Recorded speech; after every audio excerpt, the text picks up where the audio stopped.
Welcome back दोस्तों, स्वागत है आपका अपने चैनल इग्नू वाला पर। और इग्नू वाला हमेशा से आपके लिए लेके आता है कुछ कॉन्सेप्ट क्लास। क्या बात करते हैं हम, कुछ कॉन्सेप्ट क्लास हम लेते हैं। और कॉन्सेप्ट क्लास आपकी दो कोड की रेगुलर में ले रहा हूँ। एक तो बीपीएससी जो कि बहुत ज़्यादा डिमांड में था आपका 131 की, और एक मैं आज आपके लिए लेके आया हूँ BHIC 132 आपको दिखाई दे रहा होगा, जो कि हिस्ट्री का आपका एग्जाम कोड है। डन।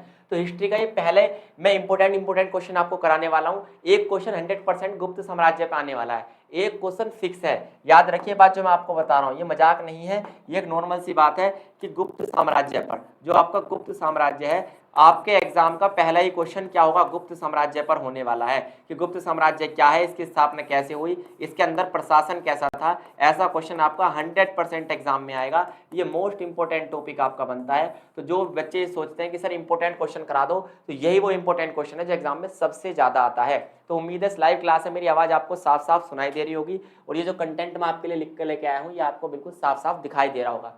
तो चलिए शुरू करते हैं। आज की इस क्लास में हम समझेंगे गुप्त साम्राज्य को समझ लेते हैं। अगर गुप्त साम्राज्य के अंदर आपने नोट्स बना लिए अपने कि गुप्त साम्राज्य होता क्या है, तो आपके लिए इनफ होगा पेपर में, क्योंकि आप पेपर जाके उठाएंगे BHIC 132 का और पहला ही क्वेश्चन आपको देखने के लिए मिलेगा गुप्त साम्राज्य पर। फिर आप खंड क्या में जाएंगे, वहां पर टिप्पणी आप देखेंगे। टिप्पणी में भी पहली टिप्पणी आपको किस पे करने के लिए कही जाएगी, आपको पहली टिप्पणी भी करने के लिए कही जाएगी केवल किस पे, गुप्त साम्राज्य पे। तो इतनी सी बात अगर आपको याद रहेगी तो आप मुझे बता देना। बाकी तो हम क्या करेंगे, चीजों को समझने की कोशिश तो हम धीरे धीरे करेंगे ही। डन। इतनी बात अगर आपको क्लियर हो गई हो तो चीजों को समझिए। देखिए सबसे पहली बात तो गुप्त साम्राज्य है क्या। अगर गुप्त साम्राज्य की बात करें तो इसके अंदर क्या हुए, दो महत्वपूर्ण राजा हुए हैं। कितने महत्वपूर्ण राजा हुए हैं, दो महत्वपूर्ण राजा हुए हैं। एक का नाम था समुद्रगुप्त और दूसरे का नाम था चंद्रगुप्त द्वितीय। ये चंद्रगुप्त द्वितीय ही है जिन्हें विक्रमादित्य की संज्ञा भी दी जाती है। तो याद रखिए गुप्त साम्राज्य में कितने महत्वपूर्ण शासन हुए, मतलब शासक हुए, दो महत्वपूर्ण शासक हुए। एक तो हुए आपके कौन, समुद्रगुप्त, और दूसरे चंद्रगुप्त द्वितीय, जिन्हें हम विक्रमादित्य की भी कहते हैं। गुप्त वंश के लोगों के द्वारा, जो गुप्त वंश के जितने भी राजा हुए हैं उनके द्वारा संस्कृत, उनके द्वारा ही संस्कृत की एकता फिर एकजुट हुई। यानी कहीं ना कहीं ये मान के चलिए उन्होंने संस्कृति को बहुत ज्यादा बढ़ावा दिया, हमारे देश के कल्चर को फिर एकजुट किया। इसके लिए सबसे बड़ा योगदान गुप्त वंश के शासकों का ही होता है। इतनी बात आपको याद रहेगी। सबसे पहली बात तो आपको ये याद रखनी है कि चंद्रगुप्त प्रथम जो थे, चंद्रगुप्त प्रथम ने 320 ईस्वी में गुप्त वंश की स्थापना की। याद रखिए चंद्रगुप्त प्रथम जो थे, ये बात आपको याद रखनी है, बात नोट कर लेना, क्योंकि जब आप गूगल पे सर्च करेंगे कि गुप्त साम्राज्य की स्थापना किसने की थी, तो आपको एक शब्द मिलेगा श्रीगुप्त। किसने की थी, श्रीगुप्त ने की थी। और श्रीगुप्त के पुत्र कौन थे, घटोत्कच थे। कौन थे, घटोत्कच, घटोत्कच, हाँ घटोत्कच थे किसके, श्रीगुप्त के पुत्र। अब इसके बाद आते हैं हमारे चंद्रगुप्त प्रथम। कौन आते हैं, इसके बाद आते हैं तीसरे शासक चंद्रगुप्त प्रथम। तो हालांकि गुप्त साम्राज्य की स्थापना तो श्रीगुप्त ने की थी, पर वास्तविक संस्थापक चंद्रगुप्त प्रथम को माना जाता है। यही है वास्तविक संस्थापक। कौन, वास्तविक संस्थापक हमारे, यानी जो रियल स्टेबलाइजर है, जिन्होंने वास्तव में गुप्त साम्राज्य की स्थापना की थी, वो किसको माना जाता है, वो माना जाता है आपका चंद्रगुप्त प्रथम को। इन्होंने ही सबसे पहले किसकी, गुप्त वंश की स्थापना की थी। हालांकि अगर आप पेपर में लिख के आएंगे तो आप लिखाएंगे कि गुप्त साम्राज्य की स्थापना श्री गुप्त ने की थी। डन। इसके अलावा आप लिखेंगे कि 463 से लेकर, लगभग 463 से लेकर और कब तक, 463 से लेकर 473 ईसा पूर्व के बीच में सभी गुप्त वंश के राजा थे। यानी जितने भी राजा जो थे, सभी गुप्त वंश के राजाओं ने भारत पर क्या किया है, शासन किया है। इसके अलावा आपको याद रखना है कि एक बात यहां पर आती है कि शुरुआत के दौर में इनका शासन केवल मगध पर था। याद रखना शुरुआत में इनका शासन केवल किस पे था, मगध पर था, लेकिन धीरे धीरे उन्होंने पूरे भारत पर अपना कब्जा जमा लिया। अगर गुप्त वंश के सम्राटों की बात की जाए, यहां से इंपॉर्टेंट बनता है टॉपिक कि गुप्त वंश में कौन कौन से राजा हुए हैं, तो आपको याद रखना है सबसे पहला है, लिस्ट बनाओ, श्रीगुप्त, दूसरा है घटोत्कच, तीसरा राजा हुआ है यहाँ पर चंद्रगुप्त प्रथम, चौथा राजा हुआ है कौन सा, समुद्रगुप्त। तो आपको याद रखना है कि पहला संस्थापक कौन है आपका, श्रीगुप्त, लेकिन वास्तविक संस्थापक किसको माना जाता है, चंद्रगुप्त प्रथम को, क्योंकि जब इन्होंने स्थापना की थी तो ना के बराबर ही था इनका साम्राज्य। लेकिन जब चंद्रगुप्त प्रथम ने साम्राज्य की स्थापना की तो बहुत शक्तिशाली ये बनकर उभरे, तो इसलिए वास्तविक संस्थापक इन्हीं को माना जाता है। इसके अलावा समुद्रगुप्त के बाद रामगुप्त, ये कोई इंपोर्टेंट शासक नहीं होते। चंद्रगुप्त द्वितीय इंपोर्टेंट है, क्योंकि इन्हें विक्रमादित्य की संज्ञा दी जाती है। इन्हें क्या कहा जाता है, विक्रमादित्य। क्या कहा जाता है, विक्रमादित्य। फिर आते हैं कुमारगुप्त प्रथम, जिसे महेंद्रादित्य भी कहते हैं, और स्कंदगुप्त। ये कुछ शासक हुए। कितने शासक हुए, चार के बाद आप इसे काटो नहीं, से भी लिख लो, रामगुप्त 5, चंद्रगुप्त द्वितीय 6, कुमारगुप्त 7 और स्कंदगुप्त 8। तो ये कुल 8 राजा हुए मेन जो कि गुप्त साम्राज्य के 8 शासकों में भी जाने जाते हैं। तो आप इनकी लिस्ट बना लेना कि गुप्त साम्राज्य के कौन कौन से शासक इंपोर्टेंट हुए।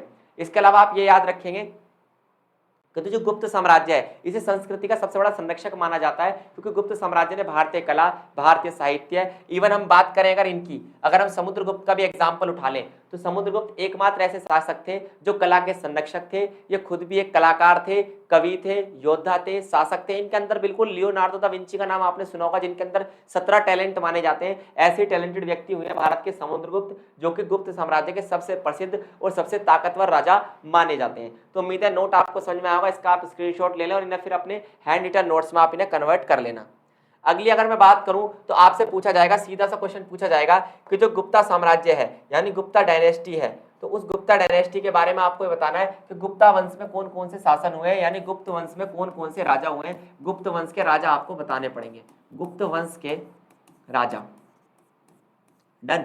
तो गुप्त वंश के राजा आपको बताने पड़ेंगे। अब ये गुप्त वंश में कौन कौन से राजा हुए हैं भाई, पहला तो आपको दिखाई दे रहा होगा श्रीगुप्त, क्या नाम है इनका, श्रीगुप्त। इन्होंने क्या की थी, इन्होंने गुप्त साम्राज्य क्या की थी, स्थापना की थी। इसके अलावा दूसरे आते हैं घटोत्कच, जो कि इनके पुत्र थे। इसके बाद इनके पुत्र आते हैं चंद्रगुप्त प्रथम, यही क्या माने जाते हैं, यही है वास्तविक संस्थापक। ये कौन है, वास्तविक संस्थापक माने जाते हैं, वास्तविक संस्थापक माने जाते हैं। ऐसा माना जाता है इन्होंने ही की थी क्या, गुप्त साम्राज्य की स्थापना। इतनी बात अगर आपको क्लियर हो गई हो तो चौथा राजा कौन है, चौथा है समुद्रगुप्त। याद रखें समुद्रगुप्त सबसे प्रसिद्ध है, इनमें सबसे ताकतवर, सबसे शक्तिशाली और सबसे फेमस यानी सबसे प्रसिद्ध शासक जो माना जाता है गुप्त साम्राज्य का, वो कौन माना जाता है, आपका समुद्रगुप्त। फिर आता है आपका पांचवा राजा चंद्रगुप्त विक्रमादित्य। क्या नाम है इनका, चंद्रगुप्त विक्रमादित्य, जिसे हम दूसरे नाम से भी जानते हैं चंद्रगुप्त द्वितीय। क्या कहते हैं इन्हें, चंद्रगुप्त द्वितीय। याद रखिए चंद्रगुप्त मौर्य ने जो आप BHIC 131 से पढ़ के आए थे, ये चंद्रगुप्त द्वितीय दूसरे हैं, ये गुप्त साम्राज्य से हैं, वो मौर्य साम्राज्य से थे। इसके अलावा छठे शासक हमारे आते हैं कुमारगुप्त प्रथम, जो कि चंद्रगुप्त द्वितीय के पुत्र थे। और उसके बाद आता है कौन, आपका स्कंदगुप्त, जिनका 7वें नंबर पर स्थान आता है, और यही कहलाते हैं इसके अंतिम शासक। यही क्या कहलाते हैं, इसके अंतिम राजा या अंतिम सम्राट। तो उम्मीद है आपको पूरी वंशावली समझ में आ गई होगी। गुप्त साम्राज्य की पूरा वंशावली मैं आपके लिए लिख के आया हूं ताकि आपको कंफ्यूजन ना हो, क्योंकि हिस्ट्री में सबसे ज्यादा सपोर्ट दोस्तों चाहिए होता है आपको।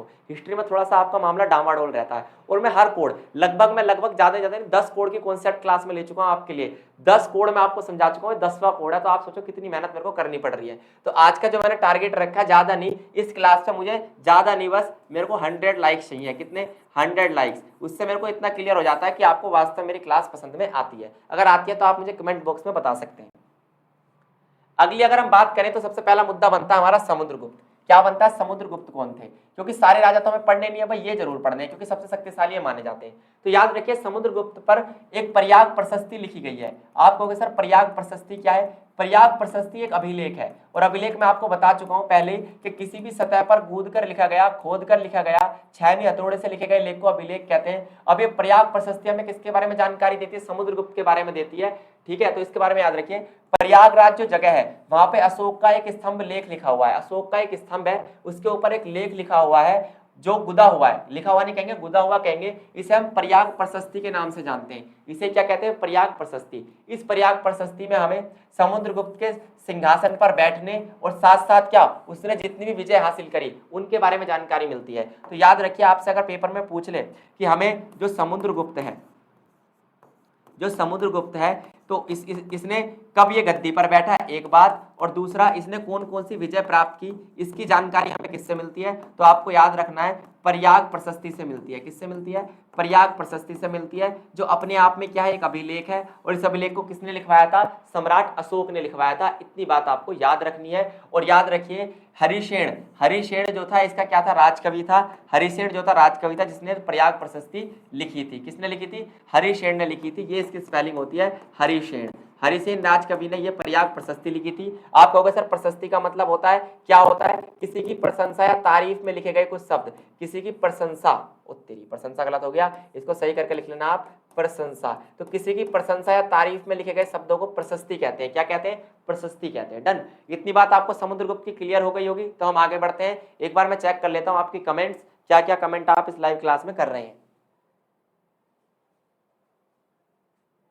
उम्मीद है मेरी आवाज आपको साफ साफ सुनाई दे ही रही होगी।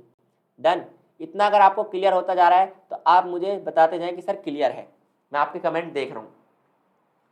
देखिए आगे अगर हम बढ़े इसी चैप्टर में, क्योंकि पूरा चैप्टर आज मैं आपको करा के रहूंगा, तो आपसे पेपर में पूछा जाता है कि जो गुप्त साम्राज्य था तो गुप्त शासकों ने किस प्रकार अपने शासन का प्रसार किया। प्रसार का मतलब होता है फैलाव, कैसे इन्होंने अपने शासन को फैलाया, इसका क्वेश्चन एग्जाम में आता है, इंपॉर्टेंट क्वेश्चन है। और कैसे उन्होंने अपने आप को सुदृढ़ किया, सुदृढ़ मतलब मजबूत, क्योंकि मैंने अभी आपको बताया कि समुद्रगुप्त जो था इसने पूरे भारत पर राज किया। सम्राट अशोक के बाद दूसरा यही शासक ऐसा हुआ इतिहास में जिसने पूरे भारत पर राज करने की कोशिश की। तो इसकी एक नीति थी प्रसार और सुदृढ़ीकरण की नीति। प्रसार और सुदृढ़ीकरण की नीति का मतलब क्या होता है कि जैसे जैसे युद्ध लड़ता गया वैसे वैसे नए क्षेत्र अपने क्षेत्रों में ये शामिल करता रहा और उन्हें मजबूती भी प्रदान करता रहा। तो प्रसार और सुदृढ़ीकरण की नीति इसकी थी। तो याद रखिए गुप्त शक्ति कैसे प्रसारित हुई, ये पहले प्रसार करते थे फिर उसको मजबूत बनाते थे, यानी साम्राज्य को फैलाने की कोशिश करते थे। साथ साथ समुद्रगुप्त ने अपनी विजयों के लिए, अपनी जीत के लिए कौन सी नीति अपनाई थी, आक्रामक नीति अपनाई थी। क्या अपनाई थी, आक्रामक नीति। आप कहोगे सर आक्रामक नीति का मतलब क्या होता है, दूसरे पर हमला करके उसके शासन को अपने अंडर ले लेना। याद रखिए इसी प्रक्रिया से क्या हुआ, गुप्त साम्राज्य का निर्माण हुआ। अगर समुद्रगुप्त आक्रामक नीति ना अपनाता, हमला ना करता, दूसरों पर क्या ना करता, हमला ना करता, तो गुप्त साम्राज्य पूरे भारत में ना फैल पाता। इतनी बात आपको क्लियर हुई। जब दक्षिण भारत में गुप्त साम्राज्य पहुंचा तो वहां के राज्यों को क्या किया गया, वहां के राजाओं को इन्होंने हराया। इसके अलावा एक बात आपको याद रखनी है कि गुप्त साम्राज्य मौर्य साम्राज्य के बाद सबसे महत्वपूर्ण शासक इसी के हुए हैं और सबसे ज्यादा साम्राज्य इसी का फैला है। दक्षिण भारत से लेकर उत्तर भारत तक और यहाँ तक पाकिस्तान अफगानिस्तान तक गुप्त शासकों का राजा समुद्रगुप्त राज करता रहा। डन, इतनी बात आपको क्लियर हो गई हो तो हम आगे बढ़ते हैं। आर्यव्रत में सैनिक अभियान। अब आपको पता आर्यव्रत जो है वो भारत का एक नाम है। भारत को पहले क्या कहते थे, आर्यव्रत कहते थे। क्या कहते थे, आर्यव्रत कहते थे भारत को ही। तो पूरे भारत में सैन्य अभियान किसने चलाए, पूरे भारत में सैन्य अभियान समुद्रगुप्त ने चलाए थे। सैन्य अभियान का मतलब क्या है, पूरे भारत में सैनिकों को लेकर अभियान किसने चलाए थे, समुद्रगुप्त ने चलाए थे। ये बात आपको याद रखनी है। अब अगर मैं आपको बताऊं, कुछ इतिहासकारों का मानना है कि समुद्रगुप्त ने आर्यव्रत में केवल एक बार अपना सैनिक अभियान चलाया था। याद रखिए पूरे आर्यव्रत में कितनी बार अपने सैनिक अभियान चलाया अपना, केवल एक बार। ऐसा नहीं है वो रोज धक्के खाता था लड़ाई के लिए, उसने केवल एक बार ही अपना अभियान चलाया है ना। और एक ही बार में पूरा भारत विजय करने की उसने कोशिश की, सिकंदर बनने की उसने कोशिश की। प्रयाग प्रशस्ति, देखो फिर आ गया ना, प्रयाग प्रशस्ति से हमें ये पता चलता है कि समुद्रगुप्त ने कौन कौन सी विजय हासिल की थी। और याद रखिए इसके अलावा उत्तर भारत में भी समुद्रगुप्त ने कितने अभियान चलाए थे, 2 अभियान चलाए थे। तो याद रखिए दक्षिण भारत में 1 अभियान और उत्तर भारत में 2 अभियान चलाने वाला एकमात्र गुप्त शासक बना कौन, हमारा समुद्रगुप्त। तो उम्मीद है कॉन्सेप्ट आपको क्लियर हो गया होगा जो मैं आपको बताने की कोशिश कर रहा हूँ। यही क्वेश्चन एग्जाम में आपसे आएगा गुप्त साम्राज्य पे। अब बात करते हैं दक्षिण भारत में कहां कहां समुद्रगुप्त ने अपने अभियान चलाए। तो याद रखिए दक्षिण भारत में प्रयाग प्रशस्ति हमें पता चलता है। अगर आपसे पेपर में पूछ ले कि गुप्त साम्राज्य के बारे में, जब हम गुप्त साम्राज्य के बारे में जानते हैं तो जानकारी का स्रोत क्या है, आपसे पूछा जाए अगर कि जानकारी का स्रोत क्या है, तो आप बताएंगे जानकारी का सबसे ज्यादा एक ही स्रोत है, दैट इज प्रयाग प्रशस्ति। एक ऐसा अभिलेख है प्रयाग प्रशस्ति, एक ऐसा अभिलेख है जो किसने, सम्राट अशोक ने लिखवाया था प्रयागराज यूपी में। और इसे लिखा किसने था, समुद्रगुप्त के राजकवि ने लिखा था जिसका नाम था हरिसेन। हरिसेन ने प्रयाग प्रशस्ति लिखी थी। अब याद रखिए दक्षिण भारत में समुद्रगुप्त ने कितने राजाओं को हराया था, 12 राजाओं को हराया था। वो राजा कहां कहां के थे मैं पूरी लिस्ट आपके लिए लेकर आया हूं। हालांकि आपको याद नहीं करने, कभी आप इन्हें याद करने के लिए बैठ जाओ, नहीं, इनमें से कोई 2-3 याद रखना बस। जैसे कौशल के राजा को हराया, महाकांतर के राजा को हराया, कोरता के राजा को हराया, इसके बाद पृष्ठपुर के राजा को, कोट्टूर के राजा को, कांची के राजा को, वेंगी हो गया आपका, और इसके अलावा आपका पालका हो गया, देवराष्ट्र और कुस्तुल। ये 12 राजा थे जिनको समुद्रगुप्त ने हराया। अब तुम सोचो दक्षिण भारत में अभियान करने के बाद समुद्रगुप्त लगातार 12 राजाओं को हरा के आया, कितना बड़ा ये राजा रहा होगा, कितना ताकतवर व्यक्ति होगा, कितना बड़ा ये योद्धा होगा। वास्तव में इसके लिए सलाम बनता है। इतनी बात अगर आपको क्लियर हो गई हो तो अभी क्लास थोड़ी लंबी चलने वाली है, तो दिल थाम के बैठना है आपको, है ना, क्योंकि इस एक क्लास में मैं आपको गुप्त साम्राज्य के मेन क्वेश्चन कराऊंगा। अब आ जाते हैं उस बात पे, कुछ बालक ऐसे कहते हैं सर इंपोर्टेंट क्वेश्चन करा दो, सर ये तो आप कबाड़ बढ़ा रहे हो, इंपोर्टेंट क्वेश्चन करा दो। ये जो इंपोर्टेंट क्वेश्चन वाले भाई स्टार लगा लो इस पे, यही क्वेश्चन आता है एग्जाम में हर बार। 3 साल के क्वेश्चन पेपर में रिपीटेड क्वेश्चन है। 3 साल के क्वेश्चन में क्या हुआ, ये बार बार रिपीट हुआ है। तो लो भाई इंपोर्टेंट करते रहते हो ना, ये है आपके लिए इंपोर्टेंट क्वेश्चन कि गुप्त साम्राज्य का विघटन कैसे हुआ, कैसे गुप्त साम्राज्य टूटा। आपसे पूछा जाएगा गुप्त साम्राज्य कैसे टूटा, जब इतना शक्तिशाली साम्राज्य था तो इसका विघटन कैसे हो गया। ये इसके 2 कारण मैं आपको यहाँ बताऊंगा। कितने कारण, 2 कारण, ये आप पेपर में लिख के आएंगे। मुख्य कितने कारण है, 2। पहला कारण है हूण आक्रमण। आप कहोगे सर हूण कौन थे, जब गुप्त साम्राज्य पे किसका शासन था, कुमार गुप्त प्रथम का शासन था। तो हूण जो है, हूण राजा जो थे मध्य एशिया से आए और ये एक कबीला था। याद रखिए हूण जो थे, ये जो हूण शासक थे ये एक कबीलियाई लोग थे। ये किस में रहते थे, कबीले में रहते थे। और उन्होंने जब ये देखा कि कुमार गुप्त राजा जो है, कुमार गुप्त जो राजा है ये बहुत ज्यादा कमजोर राजा है, ये क्या है, बहुत ज्यादा कमजोर राजा है। तो हूणों ने मध्य एशिया से आकर और चंद्रगुप्त जो प्रथम है उसके बेटे कुमार गुप्त पर क्या कर दिया, हमला कर दिया और सफलतापूर्वक उसको क्या कर दिया, पिछाड़ दिया। और कहीं ना कहीं इस हूण आक्रमण से गुप्त साम्राज्य का क्या हो गया भाई, पतन हो गया। अब तुम ही देखो, कमजोर पर दुनिया राज करती है। कमजोर था कुमार गुप्त प्रथम, तो हूणों ने क्या समझा, मध्य एशिया से बर्बर लोग आए, आदिवासी लोग आए और इन्होंने आकर कुमार गुप्त पे हमला किया और उसकी सेना को तबाह कर दिया, इसलिए भी गुप्त साम्राज्य का विघटन हुआ। दूसरा कारण है प्रशासनिक कमजोरी। भाई इनका प्रशासन कमजोर हो चुका था। किसका भाई, जिस तरीके का प्रशासन समुद्रगुप्त चलाता था वो प्रशासन अब नहीं रहा, प्रशासन कमजोर हो गया। और जब अंतिम शासक इनका आया, अंतिम शासक मैंने आपको बताया था स्कंदगुप्त, क्या बताया था, स्कंदगुप्त। तो जब अंतिम शासक स्कंदगुप्त आया गद्दी पर, तब तक तो प्रशासन पूरी तरीके से कमजोर हो चुका था। प्रशासन में कोई खास बात नहीं रही थी। प्रशासन जो था वो अभी तक किसके हाथ में होता था, राजा के हाथ में होता था। अब छोटे छोटे टुकड़ों में बंटना शुरू हो गया। जो अधिकारी राजा ने अपॉइंट किए थे उन अधिकारियों ने अपने खुद के राज्य बसाने शुरू कर दिए और धीरे धीरे जो साम्राज्य पूरे भारत में फैला था, जिसे चंद्रगुप्त मौर्य, मौर्य कह रहा हूं, बार बार बुक में याद आता है, जिसे समुद्रगुप्त ने दक्षिण भारत में 12 राजाओं को हरा के क्या किया था, गुप्त साम्राज्य का फैलाव किया था, वो धीरे धीरे समिटता चला गया और स्कंदगुप्त तक आते आते ताली बज गई और हाथ में कुछ नहीं बचा और इस तरीके से गुप्त साम्राज्य का पतन होता है। ये 2 कारण आप लिख के आएंगे, पूरी थ्योरी मैंने आपको दे रखी है, इनमें से आप पॉइंट बना लेंगे। डन, इतनी बात आपको क्लियर हुई। आगे बढ़ जाते हैं। अब ये क्वेश्चन आता है आपसे, ये भी एक इंपॉर्टेंट क्वेश्चन है, ये भी क्या है अपने आप में भाई, ये एक इंपॉर्टेंट क्वेश्चन है, इस पर लगा लो आप स्टार। कि गुप्त काल में, ये भी गुप्त काल है, आपसे पूछा जाए ना, कुछ नया नहीं पढ़ा रहा हूं मैं, आपसे गुप्त काल में 3 क्वेश्चन पूछे जाते हैं। आपसे क्या पूछे जाते हैं, गुप्त काल में 3 इंपॉर्टेंट क्वेश्चन आपसे पूछे जाते हैं हर बार एग्जाम में।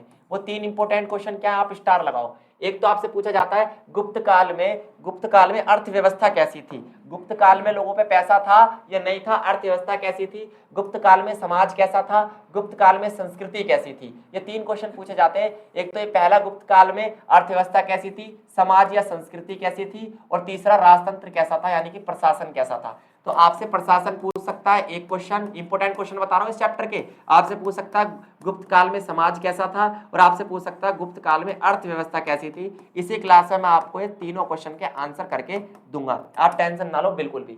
देखो, गुप्त साम्राज्य के अंतर्गत अगर प्रशासन की बात करें, किसकी बात करें, प्रशासन की बात करें, तो आपको याद रखना है कि गुप्त काल के अंदर जो प्रशासन था वो कितने हिस्सों में बटा था, 1 2 3 4 5 हिस्सों में बटा था। सबसे ऊपर होता था राजा, राजा यानी कि सम्राट, राजा यानी कि सम्राट सबसे ऊपर। इसलिए किस प्रशासन को संभालता था, ये केंद्रीय प्रशासन को संभालता था, केंद्रीय प्रशासन करता था। और याद रखिए केंद्रीय सरकार चलाना इसी के अंडर होता था। दूसरा आता है मंत्री परिषद। मंत्री परिषद में क्या होते थे, कुछ ऐसे मंत्री होते थे जिन्हें कौन, राजा क्या करता था, राजा नियुक्त करता था, राजा गद्दी देता था। डन। और इसके अलावा कुछ अधिकारी होते थे। तो 2 कंडीशन बनी, सबसे ऊपर राजा, राजा से नीचे मंत्री परिषद। फिर तीसरे नंबर पे आती थी सेना। अब सेना में इनके पास जो थल सेना होती थी वही इनके पास होती थी थल सेना, और काफी ज्यादा मजबूत ये सेना होती थी, काफी ताकतवर ये सेना होती थी। और ये प्रशासन का कौन सा हिस्सा मानी जाती थी, ये प्रशासन का तीसरा हिस्सा मानी जाती थी। चौथा प्रशासन होता है राजस्व प्रशासन, यानी टैक्स सिस्टम। इसके बारे में आपको बताऊंगा कि आपके गुप्त साम्राज्य में टैक्स सिस्टम कैसा होता था, ये भी प्रशासन का हिस्सा बनते हैं। ये प्रशासन समझा रहा हूं मैं आपको। इसके अलावा सबसे छोटा प्रशासन होता था प्रांत प्रशासन, जिला प्रशासन और ग्राम प्रशासन। ये कैसे चलता था मैं आपको बताता हूं। फॉर एग्जाम्पल, ये एक प्रांत है, ये गुप्त साम्राज्य में क्या है, ये गुप्त साम्राज्य में एक प्रांत है जो आपको दिखाई दे रहा होगा, ये गुप्त साम्राज्य में प्रांत है। तो इसका नाम क्या हुआ, प्रांत। प्रांत को पहले प्रांत जिसे कहते थे, आज के समय में से राज्य कहते हैं। जैसे दिल्ली मान लो एक प्रांत है गुप्त साम्राज्य में, मान लेना गुप्त साम्राज्य में दिल्ली नहीं था, दिल्ली बाद में बसाया गया है मध्यकाल में। डन। फॉर एग्जाम्पल, दिल्ली एक प्रांत है नहीं राज्य है, तो इसके अंदर छोटे छोटे क्या होंगे, जिले होंगे। फॉर एग्जाम्पल, इसके अंदर ये एक जिला है, ये क्या है, एक जिला है, ठीक है। और इसके अंदर एक छोटा सा क्या है, ये एक छोटा सा क्या है, गाँव है। तो याद रखिए प्रशासन के कितने स्तर बनाए गए, प्रशासन के ये 3 स्तर बना दिए गए। प्रांत पे अलग अधिकारी होगा, जिले का एक अलग अधिकारी होगा, गांव का एक अलग अधिकारी होगा। इसलिए चंद्रगुप्त जो प्रथम था उसके प्रशासन को कहा जाता था त्रिस्तरीय प्रशासन। कैसा प्रशासन था, 3 लेवल में चलता था, त्रिस्तरीय प्रशासन हुआ करता था। ये बात आपको याद रखनी है। प्रांत पे अलग, जिले पे अलग, और किस पे, गांव पे अलग, अलग अलग अधिकारी। और गांव लेवल पर क्या होती थी, पंचायतें होती थी। ये बात आपको याद रखनी है, गांव लेवल पर होती थी आपकी पंचायतें।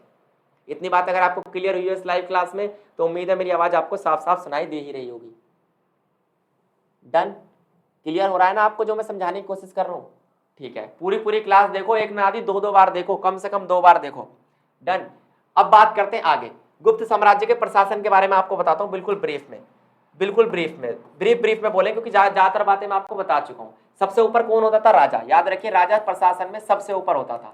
प्रशासन में सबसे ऊपर कौन? राजा, जिसे आप सम्राट भी कहते हो। प्रशासन में सबसे ऊंचा पद, सबसे ऊपर वाला पद इसे ही दिया गया था। राजा का एक कर्तव्य होता था कि युद्ध और शांति के समय, जब युद्ध हो रहा हो और शांति के समय वो करे क्या? वो दूरदर्शिता रखे और अपनी जनता की क्या करे? सुरक्षा करे। राजा का पहला कर्तव्य, ये क्लियर हो गया होगा आपको।